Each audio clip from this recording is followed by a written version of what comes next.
Bonjour à tous et à toutes et bienvenue à ce 8e WebTech tout Tarbes organisé par le Pôle européen de la céramique en partenariat avec la communauté d'agglomération Tarbes-Pyrénées et Invest in Tarbes-Pyrénées. Je suis Florent Beuger, chargé de mission Occitanie et c'est moi qui vais animer ce WebTech. Tout d'abord, quelques mots sur le Pôle européen de la céramique. Le Pôle européen de la céramique est le seul pôle de compétitivité en France dédié aux céramiques et il s'organise autour de 4 marchés cibles que sont le luxe et la création, transport et énergie, santé, environnement et habitat, électronique et photonique. Nous répondons également à 2 domaines d'activité dits transverses, que sont l'usine du futur et les traitements de surface. Le pôle se compose en gros de entre 140 et 150 adhérents qui sont répartis principalement sur le territoire français, mais également en Europe avec quelques entreprises en Allemagne, en Autriche, en Espagne et au Portugal. Ce qui implique que nos actions vont être à la fois au niveau international, mais également au niveau national. Et comme vous l'avez compris, étant donné que je suis chargé de mission Occitanie, nous menons également des actions au niveau régional, donc pour ma part, plutôt au niveau de l'Occitanie.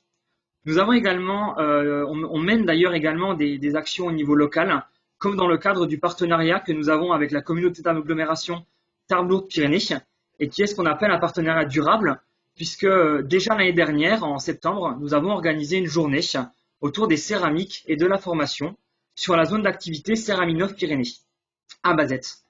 Ce qu'il faut savoir, c'est que lors de cette journée, il y a eu des tables rondes avec des acteurs de la formation, donc également la région, Pôle emploi, l'UMM qui étaient partenaires de cet événement. Il y avait également l'IUT et l'ENI de Tarbes. Il y avait des présentations d'industriels de la fameuse zone d'activité dont j'ai parlé précédemment, que sont SCT, Serafas Microcertec, Palexeca et Mersenne Boustec qui intervient aujourd'hui. Et il y avait en complément l'après-midi des visites de sites. Cette année, pour changer un petit peu de format, nous avons décidé d'organiser des événements digitaux, donc la semaine des WebTech tout Tarbes, avec 10 rendez-vous digitaux sur la semaine. Lors de cette semaine, il y a eu des présentations d'industriels, donc du bassin de Tarbes, mais également d'autres endroits, des présentations d'académiques et de CRT, donc là je parle notamment du LGP et du CRIT Technacol qui sont situés sur le site de l'ENI de Tarbes, et également d'artistes. Il faut savoir que Tarbes, c'est vraiment un fief, un vrai réseau et il y a une vraie culture de la céramique. Et c'est tous ces acteurs qui sont très complémentaires, qui travaillent ensemble et qui permettent la mise en place d'actions et de ce type de semaine. Il y a également des structures dans le domaine du conseil comme Nova Project qui viennent en soutien également aux industriels céramistes. L'année prochaine, nous souhaitons également organiser une journée autour de la céramique et de l'innovation qui sera en présentiel. Et peut-être également, comme dans le cadre de la première journée de septembre 2019, de territoire d'industrie, qui est vraiment un programme majeur sur le territoire. Comme vous pouvez le voir, il reste encore donc 2 WebTech. Aujourd'hui, nous sommes au WebTech numéro 8. Il reste donc demain le WebTech de Palexeca le matin et l'après-midi, un WebTech animé par la communauté d'agglomération Tarbes-Pyrénées et l'UMM Occitanie Adour-Pyrénées pour vraiment parler de la stratégie locale qui est mise en place suite aux événements que nous avons connus. Quelques mots rapidement également sur Ceramic Network. Ceramic Network, c'est la convention d'affaires organisée par le Pôle européen de la céramique qui se tiendra les 4 et 5 novembre à Limoges. C'est une convention d'affaires, donc c'est-à-dire qu'il y aura des rendez-vous B2B, mais nous avons prévu également des conférences et des visites de sites industriels et académiques. Si vous avez la moindre question, n'hésitez pas à me contacter et j'essaierai d'y répondre au mieux. Et le cas échéant, je vous mettrai en relation avec mes collègues qui sont plus spécifiquement en charge de l'événement. Pour petit complément également, le pôle, donc vous avez vu qu'on avait un vrai rôle d'animation, mais on a également un rôle autour de la formation, puisqu'on organise des journées techniques. On a un rôle également de veille et de soutien aux projets collaboratifs. Si vous avez des questions au niveau de projets, que vous cherchez des partenaires, que c'est des relectures de projets ou même des lettres de labellisation, n'hésitez pas à nous contacter, nous ferons le nécessaire. Maintenant, quelques consignes concernant ce WebTech tout Tarbes numéro 8. La première chose, lorsque vous êtes connecté, vous avez dû remarquer que votre micro était coupé. C'est normal, cela permet de fluidifier en fait les échanges et surtout la présentation que va nous faire Michel. Ensuite, nous avons mis en place un système de questions, c'est-à-dire que dans votre petite encart, vous allez avoir une zone questions. N'hésitez pas à les poser, elles me sont redirigées directement, donc il n'y a que moi qui peux les lire. Elles sont anonymes et à la fin de la présentation de l'intervenant, je pourrai lui lire tout simplement et il pourra y répondre au fur et à mesure. Donc maintenant, je vais laisser la main à Michel Bougouin de la société Mersenne Boustec qui va vous parler du carbure de silicium, qui est vraiment une céramique exceptionnelle avec des propriétés vraiment intéressantes. Et je tiens à souligner que Mersenne Boustec fait partie de ces entreprises quasi uniques en fait à l'international, qui sait aussi bien usiner avec une aussi grande précision le carbure de silicium. Donc Michel, je vais te laisser la parole. Merci Florent, bonjour à toutes et à tous. Donc je suis Michel Bougouin, je suis le responsable commercial et responsable des projets chez Mersenne Boustec. Ma présentation d'aujourd'hui s'intitule donc SIG Boustec, une céramique exceptionnelle, des solutions pour applications exigeantes. D'abord, je vais vous présenter brièvement la société Mersenne Boustec, puis nos matériaux SIC, puis nos procédés de fabrication, et enfin, je développerai plus longuement les solutions que nous pouvons apporter sur nos marchés, et puis peut-être sur les solutions aux besoins également. Alors, Mersenne Boustec, c'est une société par action simplifiée, dont le capital est d'un peu plus de 3 millions d'euros. L'actionnaire principal, c'est Mersenne, qui détient plus de 95% du capital, mais nous avons également comme actionnaire Airbus Defence and Space, qui est également notre partenaire depuis le début de notre aventure, on va dire, et qui détient donc un peu moins de 5% des actions. Nous sommes aujourd'hui environ 70 personnes, nous sommes localisés dans le sud-ouest de la France, à mi-chemin entre Toulouse et Biarritz, en pied des Pyrénées. Au cours des 2 dernières années, nous avons fait un chiffre d'affaires d'environ 13 millions d'euros.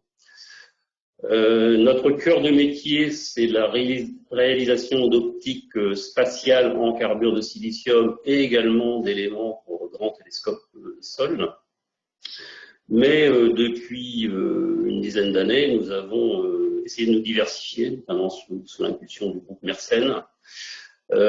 Pourquoi se diversifier? Eh bien parce que les marchés du spatial notamment, et même les gros marchés, les gros projets spatiaux ne sont pas réguliers, c'est-à-dire qu'on a des gros projets de temps en temps et on a des hauts et des bas de chiffre d'affaires avec une période d'environ 5 ans. Donc il fallait lisser tout ça et on s'est efforcé de nous diversifier, c'est ce que je vais vous montrer dans quelques minutes.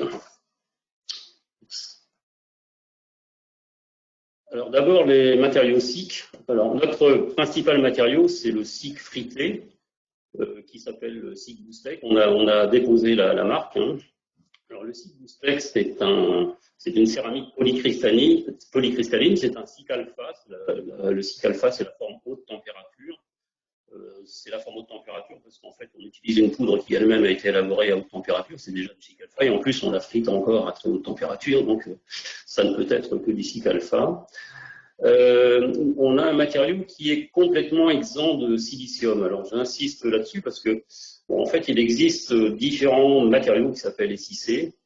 Alors ça, pour parler du plus rustique, ça va des réfractaires où on va trouver des matériaux qui ont des microstructures assez grossières, qui peuvent être assez poreux, voire avoir pas mal de phases secondaires, qui remplissent très bien leur fonction, hein, mais qui sont des matériaux moins fins, on va dire, et moins onéreux que ce dont on parle aujourd'hui.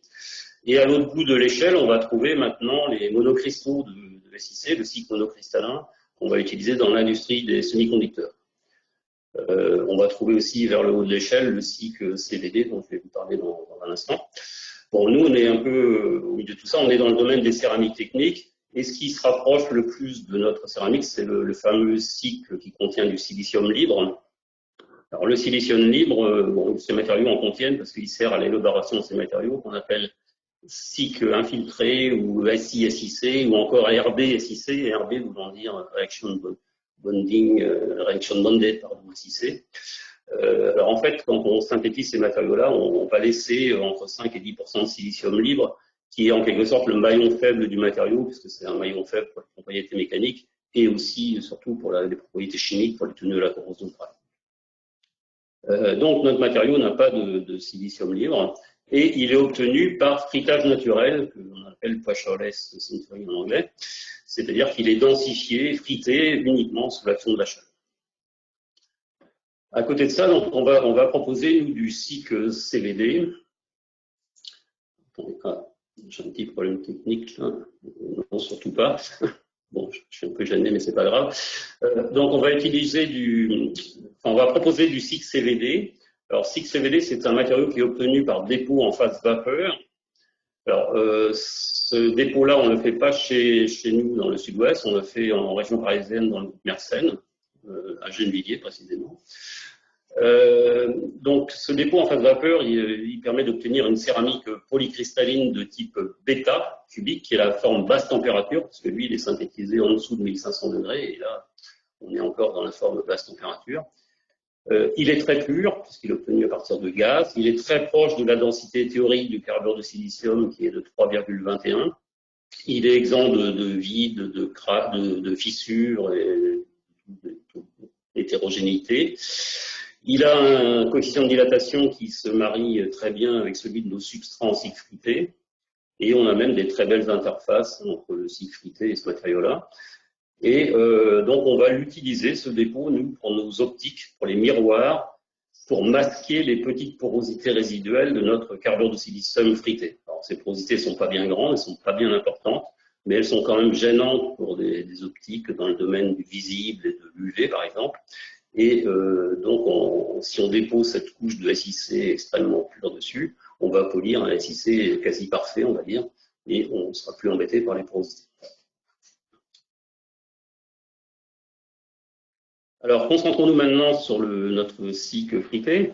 Alors, le SiC frité, il a deux propriétés qui sont essentielles pour nos applications. Pas toutes, mais pour quand même la majorité de nos applications. Ce sont d'abord la grande rigidité spécifique.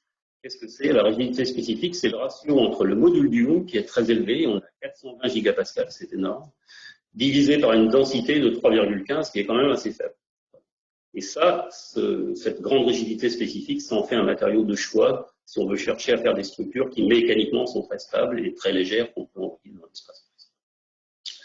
Deuxième facteur de mérite très important, c'est la stabilité thermique. La stabilité thermique, c'est le ratio entre la conductivité thermique, qui est très élevée, on est à 180 watts par mètre par degré, c'est-à-dire que c'est quasiment la même chose que pour l'aluminium. C'est exceptionnel pour une céramique, mis à part la LN, céramiques ont une conductivité thermique beaucoup plus faible que ça. Et on a un coefficient de dilatation qui est faible, puisqu'on est à 2,2 10-6 par degré à température ambiante. Donc, si on fait le ratio des deux, grande conductivité thermique, faible CTE, ça donne des matériaux qui ne sont pas sensibles aux écarts de température, etc. Et là aussi, c'est extrêmement important pour nos applications spatiales, notamment, parce que vous savez que sur un satellite, vous pouvez avoir une phase du satellite qui se prend le soleil en pleine poire sans filtre de l'atmosphère et l'autre côté qui voit le zéro absolu du vide spatial. Voilà. Donc ça c'est l'essentiel, mais on peut aussi faire un tour des autres propriétés. Alors encore, c'est léger, on n'a pas de fatigue mécanique, c'est très important pour des applications mécaniques. Les propriétés mécaniques sont assez élevées, on a une ténacité de 4 mégapascales racine de mètre, et une résistance à la rupture en flexion. Alors nous, on mesure ça sur des étoiles de flexion biaxiale. On est typiquement à 410 MPa à 1,11. Voilà. Le matériau, il est extrêmement résistant à la corrosion. Il résiste à tout, ce qui est bien qu'on parle de résistance universelle à la corrosion. Par exemple, c'est un des rares matériaux industriels qui va résister à de l'acide fluorhydrique qui peut même être concentré. Au point de vue résistivité électrique, on est un peu entre les conducteurs et les isolants, donc on est un peu entre deux. C'est un matériau qui est très dur, donc qui résiste très bien à l'abrasion et à l'usure. Il ne dégaze pas, donc ça c'est extrêmement important aussi pour nos applications dans le spatial évidemment, mais également dans l'ultravide, etc., dans la science, etc. Il a une porosité résiduelle qui est très faible, je l'ai dit tout à l'heure, on a une taille de 1 micron typiquement. C'est une porosité qui est fermée, c'est-à-dire que le matériau est parfaitement étanche vis-à-vis des gaz et des liquides. Il est parfaitement isotrope, notamment son coefficient de dilatation, ça on l'a démontré avec des précisions optiques inouïes. Et ça, c'est extrêmement important aussi pour les applications optiques, puisque un matériau anisotrope se distordrerait, enfin les pièces se distorderaient sous l'action, sous des changements de température, et nous, c'est pas du tout le cas. Et enfin, il est très homogène. Donc, grâce à ces propriétés-là, nous, dans l'optique spatiale, on va proposer non seulement des miroirs, mais également les structures stables qui vont les supporter. Et on va même jusqu'à supporter les détecteurs qui sont placés au plan focal du télescope. On continue avec les propriétés du matériau. Alors, toutes ces belles propriétés sont essentiellement dues à la liaison chimique entre le silicium et le carbone, qui est une liaison covalente. Les souvenirs de chimie sont assez lointains, mais les liaisons covalentes sont des liaisons extrêmement fortes à l'école. Et c'est grâce à ces liaisons covalentes qu'on a un matériau qui est très rigide, qui résiste très bien à la corrosion, qui est parfaitement stable dans le temps également, et reproductible. C'est assez extraordinaire parce qu'on a des propriétés qui se reproduisent parfaitement et on n'a aucun mérite à ça parce que ça se fait tout seul. Et c'est pas le cas de tous les matériaux. Loin de là, par exemple, on est en concurrence sur l'optique spatiale avec des vitrocéramiques. Les vitrocéramiques sont des matériaux qui sont pas vraiment reproductibles, notamment en ce qui concerne le coefficient de dilatation. Alors, le SiC, c'est un matériau qui ne présente pas de phénomène de fissuration sous-critique, pas comme les verres, par exemple. Il n'a pas de fatigue mécanique. Ses propriétés mécaniques sont quasiment les mêmes du zéro absolu, c'est en moins 270 degrés, jusqu'à 1450 degrés, que ce soit la ténacité, la résistance à la rupture et la rigidité. Il n'est pas magnétique et il absorbe très bien les radiofréquences. Pour l'anecdote, si vous en mettez un dans votre four à micro-ondes, vous allez voir, très très vite.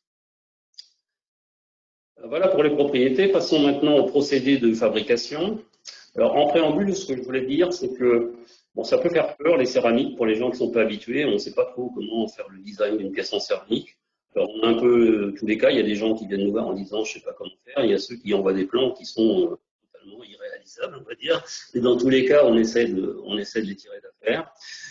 On est là pour ça. Il ne faut pas hésiter à demander. On a des ingénieurs technico-commerciaux, on en fait partie. On a des ingénieurs de bureaux d'études qui sont là pour vous aider à concevoir les pièces qui vont bien, à les rendre plus facilement réalisables, à réduire les risques et donc les coûts et les délais. Ça fait partie vraiment des clés de notre succès dans le spatial, mais également sur tous les autres domaines dont je vous parle. Alors, la fabrication du SiC, ça se passe en plusieurs étapes. Il y a une première étape, c'est la fabrication de ce qu'on appelle le prémix, c'est-à-dire la matière première que l'on va presser. Alors, on part ici d'une... Oui, vous voyez ma souris. On part ici d'une poudre fine de carbure de silicium. C'est ni plus ni moins qu'un abrasif carbure de silicium, sauf qu'il est un peu plus fin. On a une granulométrie d'1 micron à peu près. On va y ajouter pour le fritage du bore et du carbone. Alors, le carbone, on l'apporte sous la forme d'une résine que l'on va pyrolyser par la suite. Et on va aussi apporter des liants organiques pour que les pièces pressées aient une bonne tenue en crue. Donc tout ça se fait avec la technique classique des céramistes. On met ça en suspension dans l'eau, dans un broyeur à boulet. On va obtenir ce que l'on appelle, nous céramistes, une barbotine. Et on va envoyer la barbotine dans un atomiseur. Et on va comme ça obtenir des granulats quasi sphériques, on va dire, qui sont des agglomérats de poudre fine de SiC avec ces additifs parfaitement mélangés. Alors, ensuite, ce prémix, on va le mettre en forme par pressage isostatique. Alors, pour ceux qui ne savent pas, donc le passage isostatique, ça consiste à remplir une espèce de grande baudruche en caoutchouc avec ce prémix-là. On va le fermer de manière étanche et on va le plonger dans une piscine dans laquelle on va faire monter la pression de l'eau jusqu'à typiquement 1500 bars. Et la pression de l'eau va compacter la poudre qui est à l'intérieur pour former un pain avec une densité assez élevé, donc il a un bon taux de compaction, et surtout quelque chose de très homogène. C'est-à-dire qu'on a fait une expérience sur une énorme ébauche, on peut prélever différents morceaux, ils sont tous à la même densité, ce qui est remarquable. Bon, là où on est, nous, un peu différents des autres, c'est que nous, on aime bien les très grandes pièces chez Boustec. Donc, on est allé chercher les plus grandes presses disponibles dans le monde. Alors, on en a trouvé en Europe quand même. Et on presse couramment des ébauches qui font 1 tonne, voire parfois qui dépassent 2 tonnes. C'est quand même assez. Une fois qu'on a fait cette ébauche, alors le matériau pressé, donc c'est un comprimé de poudre, hein, mais c'est un gros comprimé, on va dire. Il ressemble à de la craie, donc on va l'usiner avec des machines-outils. Donc on utilise chez nous essentiellement des fraiseuses à commande numérique, 5 axes, voire 6 axes dans certains cas. Et c'est à ce stade-là qu'on va donner à la pièce sa forme finale, ou en tout cas, on va essayer de s'en approcher le plus possible. C'est-à-dire que les pièces très allégées que l'on fabrique pour le spatial, elles sont allégées à ce stade-là. C'est-à-dire qu'à ce stade-là, on sait usiner des raidisseurs qui vont faire 1-2 mm d'épaisseur. Donc, c'est quand même relativement fin. Pour faire ça, donc, on a besoin de programmes d'usinage. Et là, on a un bureau d'études assez conséquent, avec des équipes qui font déjà qui travaillent les plans, mais également qui vont programmer ces machines-outils. Alors, pour vous donner une idée, sur des pièces un peu complexes comme les pièces spatiales, la programmation, ça peut durer quelques jours, comme ça peut durer plusieurs semaines, voire parfois dépasser les 2 mois. C'est rare, mais ça peut arriver. Bref, donc on a usiné notre céramique. Alors, le point important, c'est que quand on usine la céramique, comme on fait des pièces très allégées, on va générer beaucoup de copeaux qui sont un peu des poussières. Et ces poussières, eh bien, retour à la case départ, on les renvoie ici dans le ball mill là, pour refaire de la barbotine. Et ça fait partie de notre recette standard. Donc, on ne perd pas les copeaux, on les réutilise. Hein. Donc, la pièce usinée, on va ensuite l'envoyer en fritage. Donc, le fritage se fait sous atmosphère contrôlée vers 2100 degrés. Et c'est lui qui va transformer le comprimé de poudre en matériaux céramiques polycristallins, durs, rigides, etc., etc. Une fois qu'on a frité la pièce, bon, généralement, on va quand même faire quelques contrôles dimensionnels. On va s'assurer qu'il n'y a pas de fissures, pas de défauts. Et ça, on fait ça par reçuage fluorescent, généralement.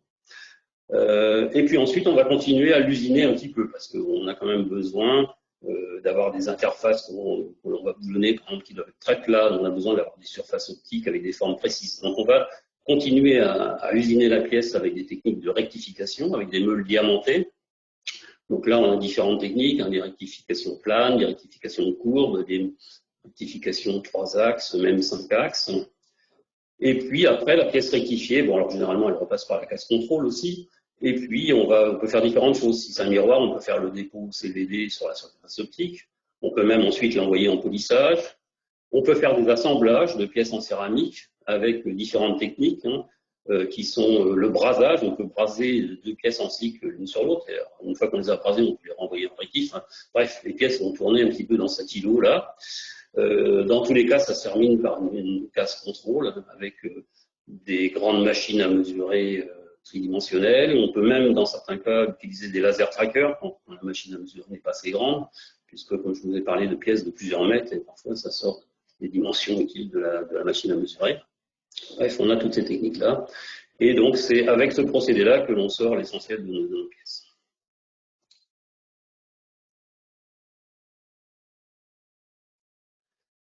Alors, nos capacités de production, eh bien, si on parle de céramique monolithique, on sait faire des pièces jusqu'à 1,30 m de diamètre.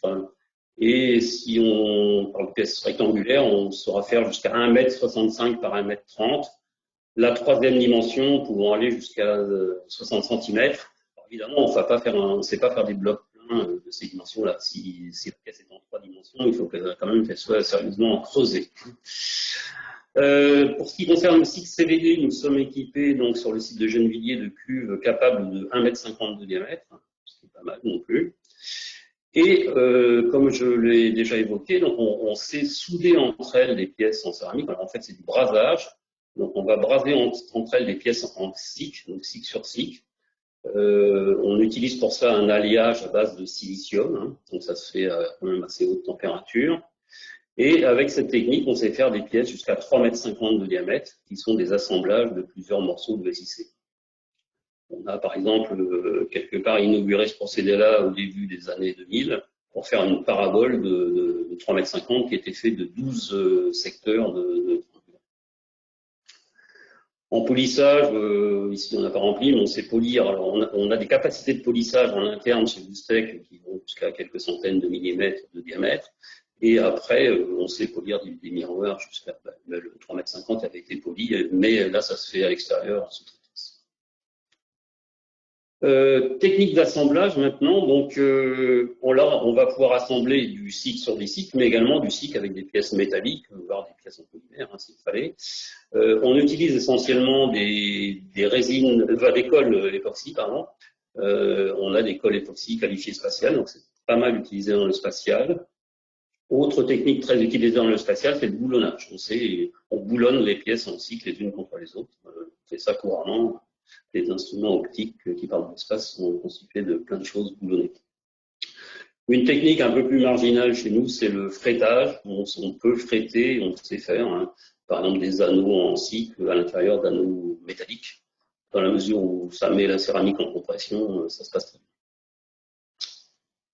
Donc voilà, bon, vous avez vu, donc on est avant tout des producteurs de pièces en céramique monolithique, mais on peut aller au-delà, on peut proposer des solutions plus complexes avec des assemblages ou des pré-assemblages de pièces en cycle, mais également diverses pièces métalliques qui vont dessus. Quelques photos pour illustrer ça. Donc la photo que vous avez ici donc, illustre la programmation des machines-outils pour dans ce cas-là. Là, vous avez justement l'usinage en crue, donc sur une 5 axes. Donc ça se passe ici, on ne voit pas très bien. Donc encore une fois, on usine de quelque sorte presque de la crêpe, voilà. Ça, c'est le four de fritage, un de nos fours de fritage industriels. Donc tout ça, évidemment, est compatible des dimensions que j'ai données juste avant, hein. C'est-à-dire des filles 1,30 m, par exemple, si on parle de pièces circulaires. Donc par exemple, ce four-là, ce sont des pièces uniques, hein, faites sur mesure pour nous, même si on utilise quand même des briques existantes, hein. L'intérieur est tout en graphite et donc ça se passe, j'ai dit, au-delà de 2000 degrés le fritage, hein, sous atmosphère contrôlée. Ici, c'est une illustration du contrôle tridimensionnel, donc sur CMM. Alors, là aussi, les machines sont compatibles de la taille du FI 1,30 m, par exemple. La petite pièce que vous avez là, ça vous donne une idée d'une structure d'un instrument optique qui va partir dans l'espace. Cette pièce-là va partir l'année prochaine, je pense. Ici, c'est la rectification. Donc là, on est sur une rectifieuse plane. Dans tous les cas, on travaille avec des meules diamantées. On travaille sous arrosage une fois qu'on a frité les pièces, alors qu'ici, on était à sec, hein. Donc, comme je l'ai dit, on a des grandes rectifieuses planes, on a des grandes rectifieuses courbes. On est capable de rectifier par exemple une parabole de 3,50 m de diamètre, hein, en tout cas. Et on a même des rectifieuses 3 axes, 5 axes. La dernière photo en bas à droite, elle illustre le polissage des petits miroirs agiles que l'on vend sur le marché des procédés laser. Donc, je vais vous présenter dans quelques instants. Donc maintenant, on passe à nos marchés. Donc avec notre carbone de silicium, nous offrons des solutions essentiellement sur 5 secteurs de marché que nous avons distingués. Le premier, qui est notre cœur de métier, donc c'est l'optique spatiale et pour les grands télescopes sol. Le deuxième, ce sont des petits miroirs agiles pour les procédés laser. Le troisième, ce sont généralement des structures stables pour les équipementiers de l'industrie des semi-conducteurs et de l'optomécanique. Le quatrième, ce sont des éléments qui rentrent dans des réacteurs chimiques à flux continu. Le cinquième, des échangeurs de chaleur, toujours dans le secteur de la chimie. Et puis, j'ai fait un petit chapitre divers où je vous présenterai quelques applications potentielles du SiC, assez peu développées chez nous, mais qui peuvent vous intéresser. Alors, on commence par le secteur de l'optique spatiale et de l'astronomie sol. Donc, ces secteurs-là recherchent des céramiques, enfin, des matériaux qui sont mécaniquement et thermiquement ultra stables. Et vous l'avez compris, le SiC a été identifié comme un matériau industriel idéal pour faire ça. C'est ce qu'on voit sur la figure qui est en bas ici, hein. Ici, on a représenté la rigidité spécifique en bas et la stabilité thermique en ordonnée. On voit que, évidemment, il faut être dans ce point-là et le SiC du STEC est très bien placé, mieux placé que les SiC infiltrés qui contiennent du silicium libre, dont je parlais au début, mieux placé que les vitrocéramiques que l'on va rencontrer en concurrence pour faire des miroirs, mais avec ça, vous avez vu, c'est relativement bon thermiquement, mais mécaniquement, c'est pas exceptionnel et on ne peut pas faire des structures avec ce genre de matériaux. Le beryllium est intéressant d'un point de vue mécanique, il est très bon d'un point de vue mécanique, par contre il est mauvais thermiquement. Et en plus de ça, il a le mauvais goût d'être toxique, ce qui fait qu'il est de plus en plus banni, même si la NASA en utilise encore un petit peu parfois. Pendant que je suis aux propriétés, ce qu'on peut dire, c'est que le matériau a été qualifié jusqu'à proche du zéro absolu. Ici, je mets 30 K, mais je crois que maintenant, c'est bon, plus proche que ça du zéro absolu. Alors ça, c'est intéressant en optique spatiale parce que si on veut faire de l'observation dans l'infrarouge, il faut refroidir les détecteurs, mais également l'instrument optique qui va autour. Et donc, on a des instruments optiques qui sont embarqués dans l'espace avec des énormes réfrigérateurs, on va dire, qui parfois fonctionnent à ces températures-là. Donc, c'est important que le matériau se comporte bien à cette température-là. Autre propriété intéressante du cycle que je n'ai pas encore mentionné, c'est qu'il n'est absolument pas dégradé par les radiations de l'espace. Bon, il faut savoir que l'espace, c'est un milieu très hostile. Hein. On s'en prend en plein la poire des micrométéorites, mais aussi des radiations. Et de ce point de vue-là, le cycle est très bon. Et pour les micrométéorites, on essaie de le protéger mécaniquement. Pour ces applications-là, donc on fournit, comme je l'ai dit, à la fois les miroirs, mais surtout les structures stables qui vont les supporter, et on va jusqu'à supporter les détecteurs qui vont faire l'image au plan focal de l'instrument optique. Alors ça, c'est un métier qu'on a développé depuis 25 ans à peu près maintenant, avec Airbus Defence and Space, alors, qui s'appelait au départ Matra Marconi Space, ça s'est appelé Astrium, maintenant ça s'appelle Airbus Defence and Space. Et grâce à cette collaboration, on est devenus les leaders mondiaux pour les optiques spatiales en carbure de silicium. Il n'y a aucune société au monde qui n'a fait autant de réalisations à son actif que nous. Je vais vous montrer quelques exemples dans un instant. Aujourd'hui, on a 20 télescopes TOUSIC. Alors, quand je dis TOUSIC, ça veut dire que non seulement il y a les miroirs et les structures qui sont en SIC, hein, et ça, c'est extrêmement intéressant d'un point de vue technique, hein, je n'ai pas le temps de vous détailler ça. Donc, on a 20 télescopes TOUSIC qui sont en opération dans l'espace avec succès. En plus de ça, on a quelques pièces isolées sur notre satellite. Alors, regardez bien l'instrument qui est là. Donc ici, c'est un instrument optique, mais en fait, ce qu'on a fait, nous, c'est tout ce qui est noir, on va dire. C'est une structure avec un certain nombre de pièces métalliques montées dessus. Et cette structure, on a fabriqué des pièces assez complexes et on l'a assemblée. Ça, c'est pour le compte du laboratoire d'astronomie de Marseille. Et cet instrument-là va se monter derrière le télescope qu'on va voir sur la diapositive suivante. C'est pour ça que je vous demande de bien regarder en mémoire. Voilà. Et ça va sur une mission scientifique qui s'appelle Euclide. Donc, Euclide, voilà, pour Euclide, on a réalisé ce grand télescope. Hein, et effectivement, le petit instrument qu'on a vu avant va venir se fixer derrière cette grande platine en SIC AVG. Et il va traiter la partie infrarouge du rayonnement qui est captée. Et en parallèle à ça, il y a une voie visible avec d'autres pièces en SIC également, mais qui va aussi se monter derrière. Donc voilà, ça c'est l'exemple d'une très belle réalisation. Pour un client institutionnel, en l'occurrence ici c'est l'Agence spatiale européenne, l'ESA, et qui est destiné aux sciences de l'univers. Les sciences de l'univers, c'est vraiment c'est un domaine dans lequel on va trouver des très gros projets généralement, et des très beaux projets, très innovants, mais malheureusement il n'y en a pas à tous les ans. Donc Euclide, c'est un instrument qui devrait être envoyé dans l'espace l'an prochain, je crois, et qui va étudier la matière noire et l'énergie noire de l'univers. Donc c'est tout un programme. Alors lui, Euclide, il a donc là ici, ce qu'on voit, c'est le télescope qu'on a réalisé avec Airbus. Donc il a une pupille d'1,20 m, c'est-à-dire que vous avez ici un miroir qui en pratique il fait 1,25 m, parce qu'on fait toujours un peu plus grand que le besoin, on va dire. Le rond noir ici, c'est pas pour faire un œil, c'est un trou en fait qui est au milieu du miroir. Et là, le miroir, il est un peu gris parce qu'il a un coating réfléchissant en fait, qui n'est pas du cycle. Enfin, sur le cycle. Donc ce télescope, il est constitué d'une grande platine allégée qu'on voit là, qui va approcher des 3 mètres de long, hein, à peu près. On a ici ce qu'on appelle un spider qui soutient un miroir secondaire là, et puis le spider est relié platine par des grandes barres en cycle, enfin toute la structure est en ici. Donc c'est une réalisation exceptionnelle, hein, c'est une première mondiale. Évidemment. Alors sur ce secteur-là, effectivement, on réalise beaucoup de premières mondiales avec Airbus. Je dois passer vite quelques mots peut-être sur Herschel. Donc Herschel, c'est le premier grand instrument qu'on a envoyé dans l'espace. Donc lui, il a une parabole de 3,50 m, hein, et c'est le plus grand télescope qui est encore actuellement dans l'espace.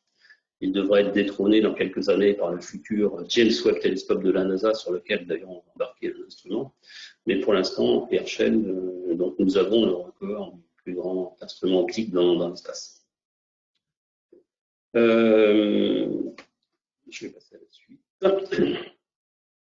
Alors maintenant, on continue avec les marchés institutionnels, mais au lieu de regarder en haut, on regarde en bas vers la Terre. Donc on fait de l'observation de la Terre. Alors là, on voit qu'on a, je ne vais pas tous vous les citer, hein, beaucoup de missions sur lesquelles on fait du SIC. Bon, un exemple ici, ça c'est Aladdin Aeolus. Donc Aeolus, c'est un lidar en fait qui va mesurer la vitesse des vents autour de l'atmosphère. Vous avez un laser qui tire sur les couches nageuses. Et les couches nageuses envoient quelques photons, très peu. Et le télescope que vous avez là va collecter ces photons. Et en analysant leur longueur d'onde, ça va permettre d'en déduire la vitesse des nuages. Et avec ça, on peut faire une espèce de cartographie très rapidement de tout ce qui tourne autour de la Terre. Et c'est utilisé maintenant, ça a même été mis au service des météorologues. Un autre exemple ici, donc avec en haut à droite une très belle structure en carbure de silicium. La structure que vous avez là, elle est faite de 3 pièces bravées. On a un grand anneau là que vous voyez qui est monolithique. Puis deux braquettes qui sont brasées dessus avec un plan de brasage là, pour souder les pièces en cycle entre elles.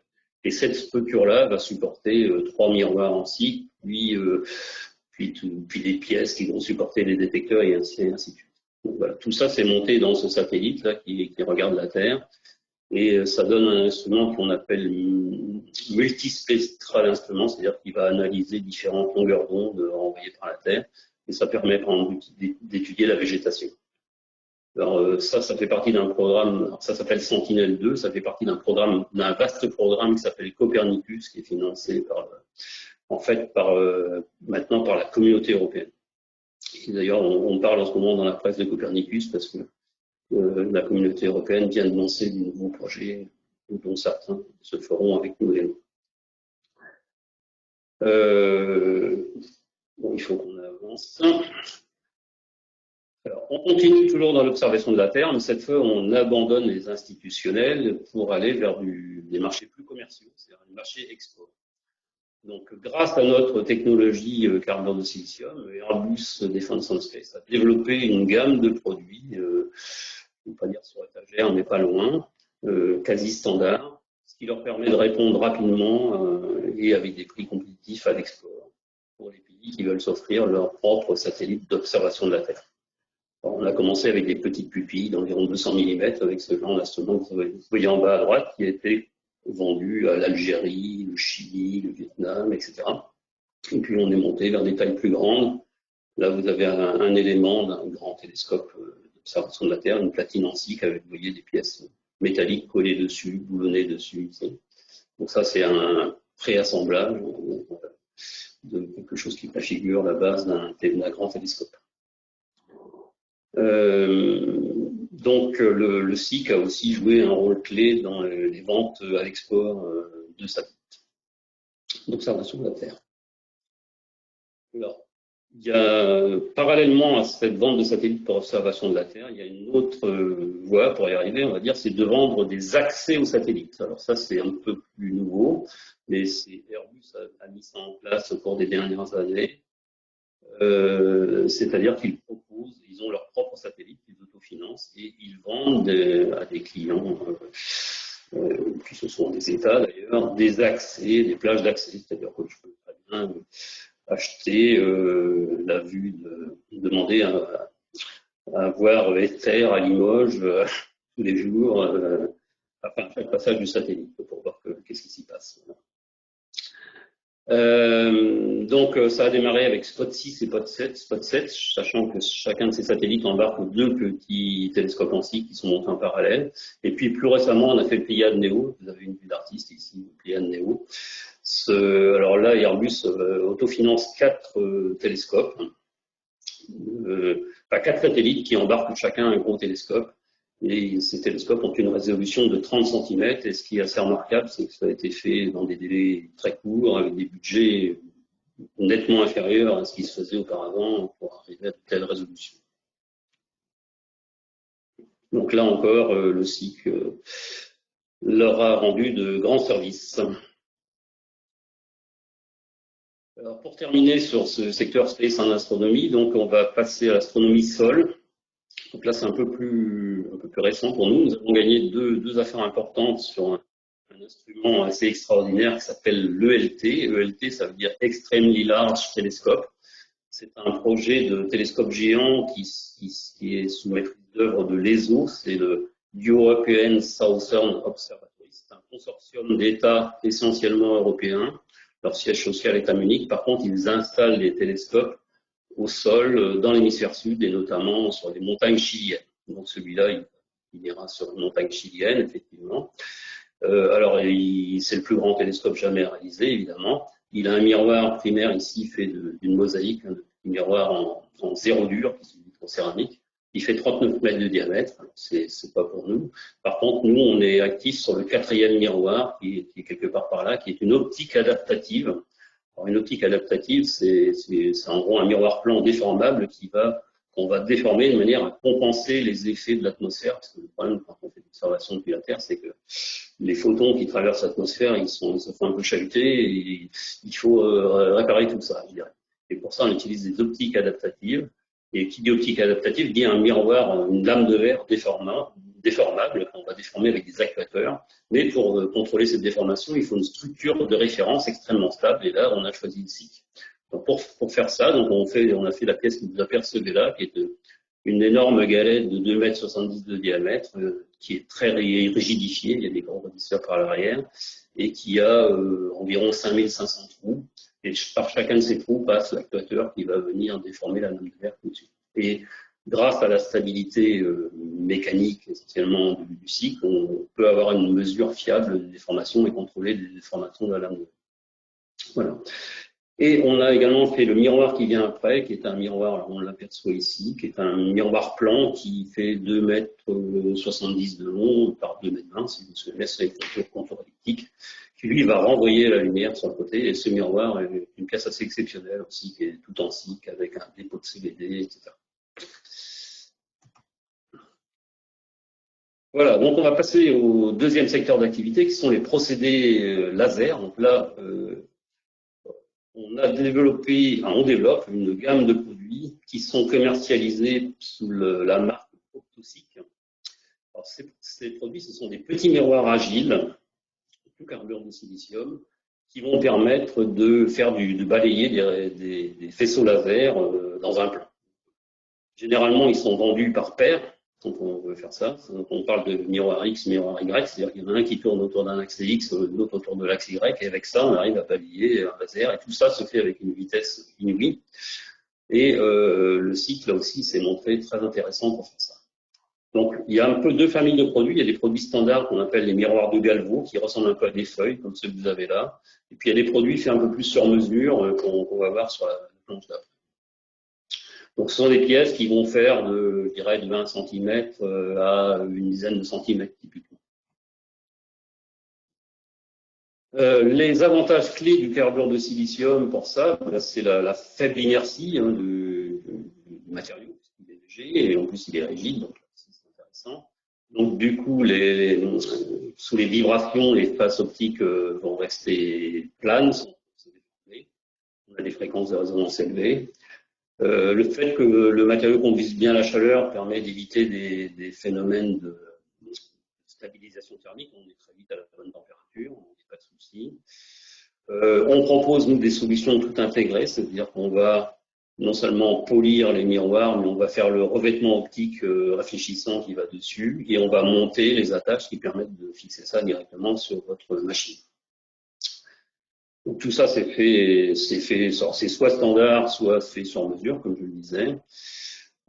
Ça résiste à la corrosion et à l'usure, ce qui ne peut pas faire de mal. C'est peut-être intéressant dans certains environnements industriels. Et encore une fois, c'est fait adapté à la demande client. Donc voilà des exemples de miroirs qui, eux, sont plus designés sur mesure et moins standardisés, je veux dire. Alors, les champs d'application de ces miroirs-là, c'est d'abord le processing des matériaux. Donc, on va faire avec des lasers comme ça de la soudure, de la découpe, du perçage, du marquage. Vous avez vu tout à l'heure qu'on peut marquer des pièces Boostech en SiC avec. On fait de la microlithographie, on utilise même des lasers pour faire de la fabrication additive. Voilà. Deuxième domaine d'application, c'est l'instrumentation. Donc, on va trouver des miroirs comme ça dans le système de trackers, dans les laser trackers, chez nous d'ailleurs pour faire des mesures. Hein. On peut utiliser ça dans des scanners. Bon, pour vous donner un exemple concret, si vous avez par exemple une scène d'accident sur la route, généralement maintenant la gendarmerie arrive avec un scanner comme ça, ils vont scanner la scène en 3D en quelques minutes, on va dire, ce qui permet de débarrasser le plancher, si je puis dire, très rapidement. On va trouver ça également dans les lidars. Bon, les lidars, ce sont des objets très à la mode maintenant. Hein. Vous savez sans doute que les futures voitures autonomes embarqueront plusieurs lidars pour voir ce qui se passe autour. On va trouver ça dans des applications militaires pour détecter des départs de missiles, des choses comme ça. On va trouver ça dans de l'imagerie ou voire même dans les laser shows que vous avez sans doute. Et enfin, on va trouver des applications en ophtalmologie, donc pour le domaine médical. Bon, là, le succès du SiC, c'est surtout que pour les applications exigeantes, on remplace le beryllium, qui est de plus en plus proscrit, notamment en Europe, à cause de sa toxicité. Voilà, on passe maintenant au troisième secteur d'application, qui sont les équipements pour l'industrie des semi-conducteurs et l'optomécanique. Alors là, on va apporter des structures ultra stables pour ces métiers-là. Bon, vous savez qu'en microélectronique, on cherche à faire des choses de plus en plus fines, hein, avec la fameuse loi de Moore. Donc il faut que ça aille de plus en plus vite et que ça soit de plus en plus fin et de plus en plus précis. Donc on a besoin de structures extrêmement stables, voire très légères, pour pouvoir les déplacer rapidement, etc.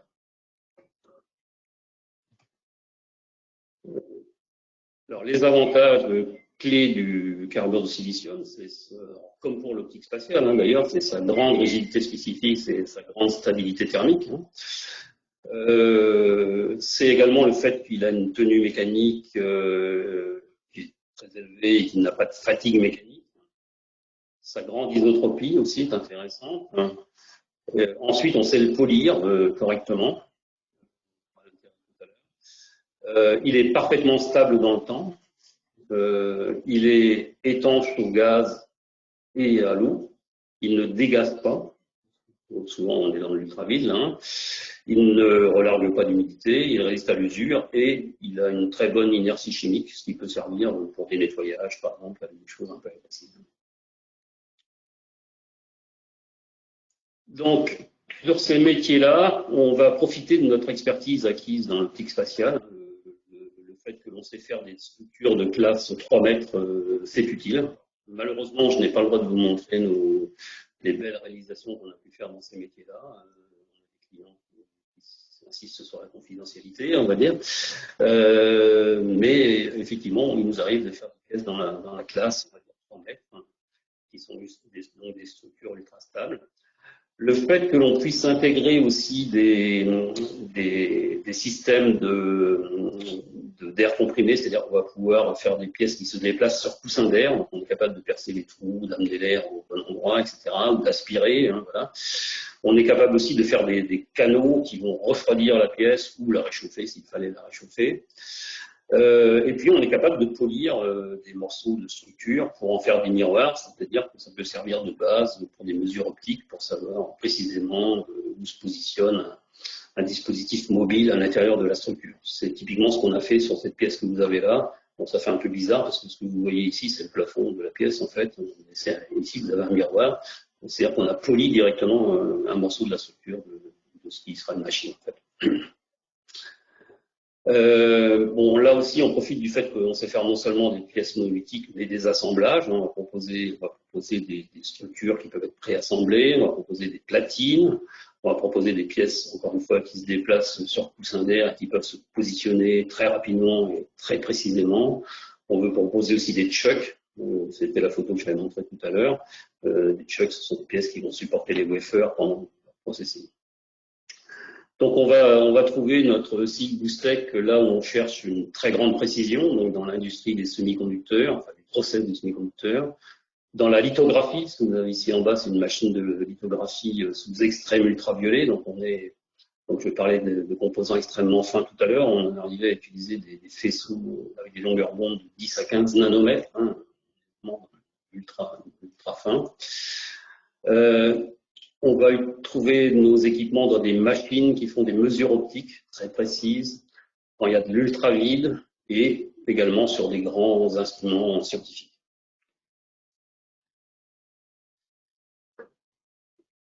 Nouveau segment d'activité, ce sont les réacteurs à flux continu. Donc là, on est sur un partenariat très fort avec le groupe Corning. Avec Corning AFR, c'est Advanced Flow Reactor. Donc Corning a développé une gamme de réacteurs à flux continu en y intégrant des pièces actives, des pièces qui voient les composants chimiques sont en carbure de silicium, pour les raisons qu'on a vues tout à l'heure de résistance à la corrosion, notamment. Donc ces réacteurs à flux continu, ça constitue vraiment une rupture technologique dans le domaine du génie chimique, hein, c'est-à-dire que au lieu de prendre des grandes cuves que l'on brasse, que l'on chauffe, etc., maintenant on fait des réactions chimiques en faisant circuler en continu, en injectant des ingrédients chimiques dans des plaques dans lesquelles il y a des canaux, donc ça va circuler dans des canaux de plaques. Et puis la réaction chimique se fait au fur et à mesure que le produit chemine dans nos canaux, on va dire. Sachant que voilà, sur un réacteur comme ça, je crois qu'il y a 6 ou 8 plaques de réacteurs, et on peut, donc c'est empilé, voilà, et on peut entre chaque plaque mettre une autre plaque qui n'est pas en cycle, qui va chauffer ou refroidir suivant ce qu'on veut faire. Et avec un réacteur de cette taille-là, qui est moins grand que votre lave-linge, on peut produire des milliers de tonnes de produits chimiques pour la pharmacie, par exemple. Donc c'est vraiment la nouvelle chimie, c'est comme ça que ça se passe. Alors, les bénéfices, alors là je cite Corning, hein, c'est qu'on mélange 100 fois mieux, on a des transferts thermiques qui se font 1000 fois mieux, on met 1000 fois moins de matériaux, ça prend beaucoup moins de place, les usines chimiques sont toutes petites, hein. On améliore la sécurité, c'est ce qui se comprend aisément, hein, on n'a pas des gros volumes, des grandes cuves, etc. Et donc on a des solutions hyper compétitives. Alors vous avez à droite la vue d'une plaque de réacteur en cycle ouverte, hein, c'est-à-dire en fait la plaque elle est fermée, hein, il y a un ouverte là, qui est sous dessus. Donc on voit ici le produit chimique va rentrer par ce trou, puis il va cheminer dans ces canaux et se faire passer pour aller ressortir dans l'autre coin en haut à droite. Et il va passer à la plaque suivante et ainsi de suite. Donc avec ces équipements-là, on peut arriver à des débits qui vont de 2 millilitres par minute pour des installations de labo jusqu'à 8 litres par minute pour des installations plus industrielles. La gamme de température utilisable, c'est moins 60, 200 degrés, et on a des pressions qui sont typiquement de 18 bars. Alors, il faut savoir que nous, nos modules, on va les tester en pression, hein, avant de les livrer, typiquement à 50 bars, on va même parfois jusqu'à 100 bars. Bien évidemment, tout ça est conforme aux normes en vigueur dans le métier, que je ne connais pas particulièrement, qui se passe. Dernier grand domaine d'application de Mersen Boostech, ce sont les échangeurs de chaleur. Alors là, on travaille en partenariat étroit avec une autre partie du groupe, qui est une division chimique qui commercialise ces choses-là et qui les intègre dans des usines chimiques, qui sait les dimensionner également. Nous, on fournit des blocs en carbure de silicium, sachant que le groupe fournit également des blocs en graphite pour ce genre d'application. Bien entendu, le carbure de silicium présente pas mal d'avantages sur le graphite, même s'il est un peu plus cher. Donc ça se présente comme ça. Alors ça, c'est bon, il y a différentes nuances, hein, mais là, je vous présente le plus courant pour nous actuellement, en tout cas. Ce sont des blocs cylindriques qui sont percés axialement et transversalement. Donc vous avez un fluide qui va fonctionner dans l'axe et l'autre à travers, on va dire. Et il y en a un qui va chauffer l'autre ou refroidir l'autre. Donc en pratique, on ne sait pas faire des modules quand même de long. On fait des modules de quelques dizaines de centimètres que l'on empile en mettant des systèmes d'étanchéité entre. Et ensuite, on met ça dans une calandre métallique qui va faire circuler les fluides. Alors, les gros avantages du carbure de silicium pour cette application sont évidemment sa conductivité thermique. on a d'excellents transferts thermiques, hein, et aussi, surtout, sa résistance à la corrosion, pardon, qui est universelle, comme je disais tout à l'heure, c'est-à-dire qu'on peut faire passer tout et n'importe quoi dans des échangeurs en SiC. Également, sa résistance à l'abrasion, à l'érosion, hein, c'est-à-dire qu'on peut, du fait que ça résiste à l'abrasion, on peut faire circuler les fluides plus vite, on peut même faire circuler des fluides qui auraient des particules abrasives, pourquoi pas. L'avantage, c'est que justement, il n'y a pas d'usure, donc on ne va pas émettre de particules, ce qui peut servir dans certaines applications. On ne peut pas se permettre de polluer le fluide qui passe à l'intérieur. La bonne conductivité thermique fait aussi que ces systèmes en SiC ne sont pas sensibles au choc thermique, contrairement à d'autres matériaux. Le client, lui, ça va lui permettre d'avoir des échangeurs plus compacts, une maintenance plus facile, des durées de vie plus longues, des coûts réduits. Et là aussi, on est conforme aux normes en vigueur. Pour terminer, quelques mots sur les applications un peu plus exotiques, hein, mais qui méritent quand même notre attention.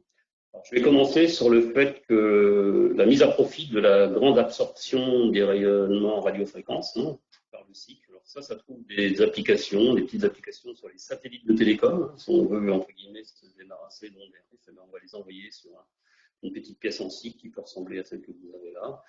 Et le SiC va l'absorber, la transformer en chaleur. Voilà. On va aussi trouver ce genre d'équipement dans l'instrumentation scientifique. Voilà. Deuxième domaine, c'est le frottement, la tribologie. Donc là, on va mettre à profit une grande résistance à la corrosion, à l'abrasion, à l'usure, et puis aussi la bonne conductivité thermique du SiC. Donc on va faire avec ça des garnitures mécaniques, voire des paliers glissants. Mais en fait, ça c'est notre ancien métier, on va dire, le métier des anciens de Mersenne-Goussec. À l'époque, on faisait de la garniture mécanique, des petites bagues en très grande série. C'est plus du tout notre métier. Il y a des gens qui savent faire ça bien mieux que nous. Donc, il ne faut pas nous consulter pour des petites bagues en grande série. Par contre, on a une carte à jouer et on la joue sur les grandes bagues où on peut faire des bagues monolithiques de très grand diamètre. Et là, on peut être compétitif. On peut aller jusqu'à 1,30 m pour des bagues monolithiques. Et il y a des applications pour ça. Ensuite, revenons à la chimie. Donc là, on va mettre à profit la grande résistance à la corrosion et parfois la résistance à haute température. Donc là, il y a un peu de tout. On va faire des outillages de frittage par SPS, donc Spark Plasma Sintering. On va faire des tuiles, des tubes, des bagues. On peut même faire des pignons. Donc voilà un exemple de pignons qui vont entraîner un mécanisme tout en trempant dans une sauce hyper corrosif. Donc ça fonctionne. Dernier point que je voulais évoquer, c'est la métallurgie des non-ferreux. Donc là, on va faire des tubes, des choses comme ça. Alors, ce qu'il faut savoir, c'est que le SiC n'aime pas du tout le fer fondu, enfin, le fer à chaud, ça réagit. Par contre, il se comporte très bien vis-à-vis d'autres métaux tels que le zinc, le cuivre, l'aluminium, le silicium. Donc, on a quelques applications dans ces domaines-là et on est toujours ouvert à vos idées. Voilà. Eh bien, je crois que j'en ai terminé. Je vous remercie pour votre attention et bien évidemment, je suis prêt à répondre aux questions. Merci beaucoup, Michel. Alors, peut-être coupe ton micro, je crois que j'ai un petit écho. Bon, après, je couperai le mien. Juste quelques éléments. Hop, attends. Oui, bon, ça a l'air d'être mieux.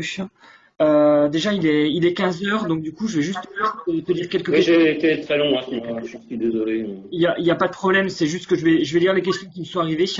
Et si les personnes ont d'autres questions, qu'elles n'hésitent pas directement à revenir vers toi, en sachant qu'à la suite de cette journée, tu pourras leur communiquer directement ta présentation dans les jours à venir.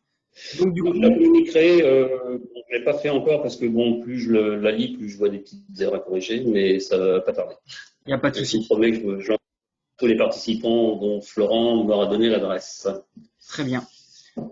Du coup, question numéro 1, comment stabiliser la phase alpha? Tu en as parlé au début de ta présentation. Ben, ça se stabilise tout seul, en fait. Hein.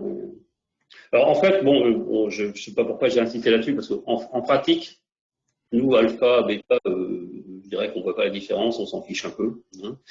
Oui, la phase alpha, elle est stable. Parce que ça, encore une fois, elle a vu de plus de 2000 degrés, donc dans les applications, elle ne montera jamais à cette température-là, donc de toute façon, ça ne change plus. Impeccable. Une question complémentaire, du coup, c'est un marché que tu n'as pas trop évoqué. Est-ce que le carbone au silicium est biocompatible? Existe-t-il des applications médicales avec le carbone au silicium? C'est une très bonne question et je ne suis pas très à l'aise pour y répondre. À ma connaissance, je ne connais pas d'application biomédicale. Je n'en connais pas vraiment la raison. La question n'a jamais été vraiment posée. Mais moi, je pense qu'une des raisons, c'est qu'il y a des matériaux qui font très bien l'affaire, qui sont des oxydes. Je pense que a priori, ça me semble plus logique de mettre des oxydes que mettre des non-oxydes pour les applications biomédicales. Mais voilà, je n'ai pas trop d'arguments, je suis désolé. Pas de problème. Question suivante. Quels sont les principaux défauts constatés sur les produits que vous pouvez avoir? Est-ce que ça va être des fissures? Est-ce que ça va être des problèmes de taille? Oui, là, bon, comme tout céramiste, la hantise du céramiste, c'est la fissure. Alors là, j'ai peut-être pas insisté là-dessus, mais alors évidemment, quand on va envoyer une pièce dans l'espace, il est hors des questions qu'elle parte avec la moindre amorce de fissure. Donc on est hyper rigoureux sur les contrôles de fissure. Donc on fait ça par ressuage fluorescent. Alors généralement, une pièce spatiale, elle va passer plusieurs fois en ressuage. On va la contrôler quand elle sort du four de fritage, puis au moins avant de l'expédier. Alors effectivement, on est très attentif aux fissures. Ça nous arrive d'en avoir, effectivement, et surtout quand on fait des pièces assez gigantesques et très travaillées comme celles qu'on fait. Hein, moi, j'ai tendance à dire que plus il y a de surface, plus il y a de risque d'avoir des fissures. Hein, plus il y a de surface usinée, plus il y a de risque d'avoir des fissures.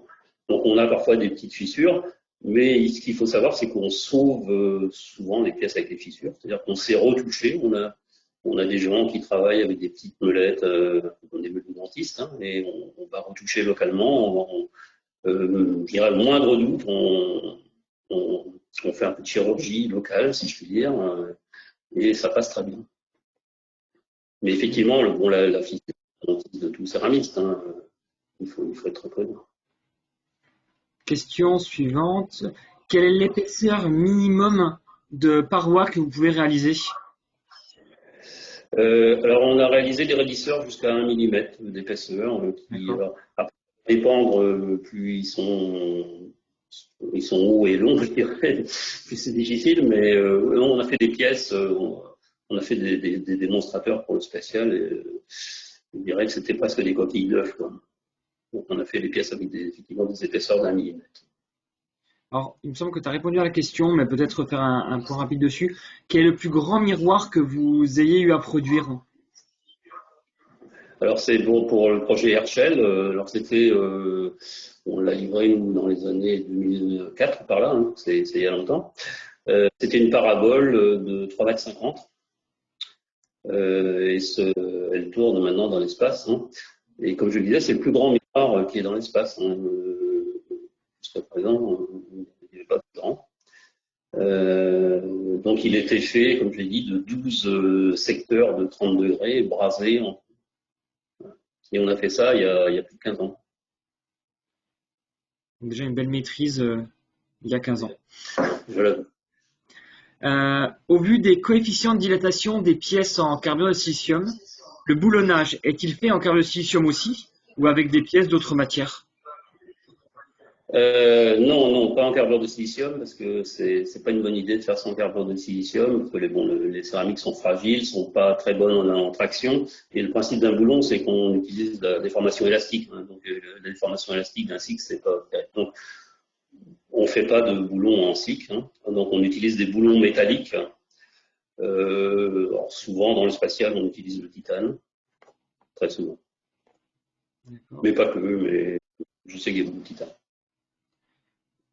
Question suivante. Peut-on utiliser des pièces en carbure de silicium entre 2000 et 2500 degrés? Comme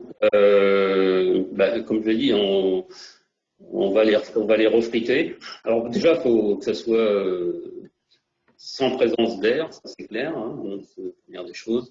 Bon, le carbure de silicium, nous on dit qu'il commence à perdre un peu ses propriétés mécaniques au-delà de 1850 degrés. D'accord. Même en absence d'air, hein, même en absence d'air, au-delà de 1850 degrés, il commence à se dégrader un peu, on va dire. Alors ça dépend pourquoi c'est fait, hein, si c'est pour boucher un trou, mais si c'est pour supporter des contraintes mécaniques, ça va pas être forcément une bonne idée. Mais après, il n'y a pas tellement de solutions non plus. Une autre question. Est-ce que le carbure de silicium réagit avec le titane? Je ne sais pas. Très honnêtement, je ne sais pas. À très haute température, j'imagine. Hein. Mais par contre, En tout cas, il n'y a pas de... je peux prendre, tu notes la question, je me renseignerai, mais là, honnêtement, je ne sais pas. D'accord, pas de problème. Qu'entendez-vous par le carbure de silicium ne se dégaze pas? Pardon? Dégaze pas. Dégaze pas. Eh bien, ça veut dire que, bon, vous savez que les matériaux, par exemple, si vous prenez un polymère, il va absorber de l'eau, de l'humidité, hein. Et si vous l'envoyez dans l'espace sans lui faire cracher cette humidité, il va la larguer dans l'espace. Et si c'est sur un télescope, ben, l'humidité la vapeur d'eau qui va dégager dans l'espace, elle va venir se condenser là où il ne faut pas, c'est-à-dire sur les optiques ou sur les détecteurs, et c'est catastrophique. Nous, le carbure de silicium, c'est un peu le cas de toutes les céramiques, hein. Là-dessus, le carbure de silicium n'est pas mieux que les autres céramiques, même le verre d'ailleurs. Ce sont des matériaux qui n'absorbent pas d'humidité, et donc, quand il faut qu'ils soient séchés évidemment, mais après, c'est très facile de les faire dégazer, il n'y a aucun risque que ça dégaze dans l'application, on va dire. Alors qu'un polymère, ça peut être extrêmement compliqué de lui faire cracher tous ces gaz avant de l'envoyer dans une enceinte ultravide ou avant de l'envoyer dans l'espace. D'accord. Et du coup, des composites à matrice organique, hein, par exemple. Oui. Et du Même coup, parfois l'école, faire attention avec l'école aussi. D'accord. Et du coup, une dernière question, et puis après, on clôturera ce webinaire. Quelle précision sur les cotes pouvez-vous respecter? Voilà. Là, nous, on tient les précisions de tout mécanicien, hein, je dirais. On a des machines-outils, des rectifieuses, des outils de rectification, des outils de contrôle classiques des mécaniciens. Donc, on est dans les centièmes, dans les quelques microns. Alors après, on peut aller faire mieux que les mécaniciens, c'est-à-dire qu'on passe à des techniques optiques. C'est-à-dire que si on cherche des planités exceptionnelles, on va faire du polissage optique et des contrôles optiques. Donc là, si on passe à l'optique, on va descendre en dessous de quelques microns, même en dessous du micron. On peut tenir, par exemple, des planités pour des interfaces d'assemblage. Nous, on a un peu la limite entre, je dirais, 5 microns, c'est ce qu'on sait mesurer avec une machine à mesurer, et faire avec des solutions mécaniques. Et si on veut mieux que cela, eh bien, il faut passer à des techniques d'optique, de contrôle optique, voire de polyoptique, où là, on peut descendre à 1 micron, par exemple, de planité, très facilement. D'accord. Parfait. Ben, merci beaucoup. Donc, c'était la dernière question. Donc, merci beaucoup, Michel, pour cette présentation très complète. On a vraiment pu voir tout de la matière première, en passant par les méthodes de fabrication, de mise en forme et les nombreuses applications qu'on peut trouver chez au niveau du carbure de silicium. Donc, merci pour tout, Michel. Merci beaucoup à l'ensemble des participants qui ont assisté à ce 8e WebTech. On a un petit peu dépassé le délai et je m'en excuse. Et je te souhaite à tous une très bonne journée. Et merci encore, Michel, pour cette bonne présentation.